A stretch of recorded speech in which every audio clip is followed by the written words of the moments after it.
আপুনি কেতিয়াবা ভাবিছিলে যে আপুনি কেতিয়াবা পূৰ্বজন্মৰ কথা জানিব পাৰিব? পূৰ্বজন্মত আপুনি কোন আছিলে? আপোনাৰ গাত এনেকুৱা কিছুমান দাগ বা চিন আছে নেকি যিসমূহ আপোনাৰ পূৰ্বজন্মৰ সৈতে জড়িত যেন লাগে?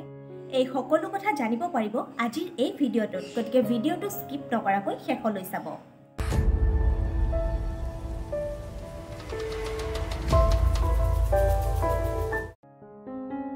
পৃথিৱীৰ আটাইতকৈ ডাঙৰ ৰহস্যৰ ভিতৰত এটা হৈছে পূৰ্বজন্ম। বহু মানুহে নিজৰ পূৰ্বজন্মৰ কথা জানিবলৈ এই কাৰণেই ইচ্ছা কৰে কিয়নো তেওঁলোকে ভাবে যে পূৰ্বজন্মত কৰা কামৰ প্ৰভাৱ তেওঁলোকৰ বৰ্তমান জীৱনত পৰি আছে। কিন্তু সাধাৰণ মানুহৰ কাৰণে তেওঁৰ পূৰ্বজন্মৰ কথা জনাটো সম্ভৱ নহয়। কিন্তু হিন্দু ধৰ্মশাস্ত্ৰত এনেকুৱা কিছুমান উপায়ৰ কথা কোৱা হৈছে যাৰ জৰিয়তে নিশ্চিতৰূপে আপুনি এইটো জানিব পাৰিব যে আপোনাৰ পুনৰ জন্ম হৈছে নে নাই। গীতাত ভগৱান শ্ৰীকৃষ্ণই কৈছে, যেনেকৈ কাপোৰ লেতেৰা হোৱাৰ পিছত তাক সলনি কৰা হয়, তেনেকৈয়ে সময় হোৱাৰ লগে লগে আত্মাই শৰীৰ ত্যাগ কৰি অন্য শৰীৰত প্ৰৱেশ কৰে। শৰীৰৰ মৃত্যু হৈ যায়, কিন্তু আত্মাই নতুন পথত আগবাঢ়ি যায়। এটা জন্মৰ পৰা আন এটা জন্ম, এটা শৰীৰৰ পৰা আন এটা শৰীৰ এইদৰে চলি থাকে যেতিয়ালৈ আত্মাই মুক্তি লাভ নকৰে।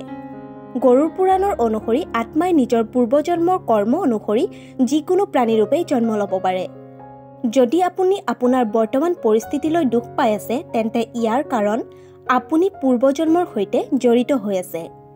হিন্দু ধৰ্মগ্ৰন্থ অনুসৰি যদি আপুনি ভাল কাম কৰে তেন্তে আপুনি অহা জন্মত এটা ভাল শৰীৰ লাভ কৰিব আৰু আপুনি সুখত থাকিব পাৰিব।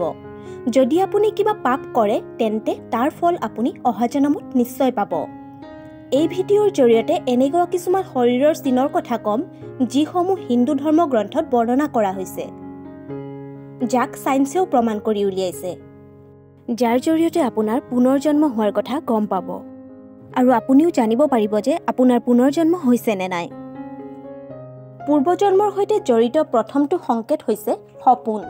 কেতিয়াবা আপুনি সপোনত এনেকুৱা কিছুমান মানুহ, ঠাই বা বস্তু দেখা পায় যাক আপুনি কেতিয়াও লগ পোৱা নাই, য'ত আপুনি কেতিয়াও যোৱা নাই। এইটো আপোনাৰ পুনৰ জন্ম হোৱাৰেই সংকেত, কিয়নো এইসমূহ আপোনাৰ পূৰ্বজন্মৰ সৈতে জড়িত হৈ আছে। সেইকাৰণে এইসমূহ আপোনাৰ সপোনত অৱচেতন মনৰ পৰা আহে। আপুনি হয়তো এটা বস্তু দেখিছে যে কিছুমান মানুহৰ শৰীৰত জন্মৰ পৰাই কিছুমান দাগ থাকে। এই দাগসমূহ তেওঁ ক'তো আঘাত নোপোৱাকৈয়ে থাকে। শৰীৰত থকা এই দাগসমূহৰ সম্বন্ধ আমাৰ পূৰ্বজন্মৰ সৈতেই থাকে। কেতিয়াবা আপুনি এনেকুৱা অনুভৱ কৰে নেকি যে আপোনাৰ লগত যি ঘটি আছে সেইটো আগতেই হৈছে? বা আপুনি যিটো ঠাইত প্ৰথমবাৰৰ বাবে গৈছে তাত গৈ এনেকুৱা লাগে নেকি যে আপুনি তাত আগতেই গৈছে?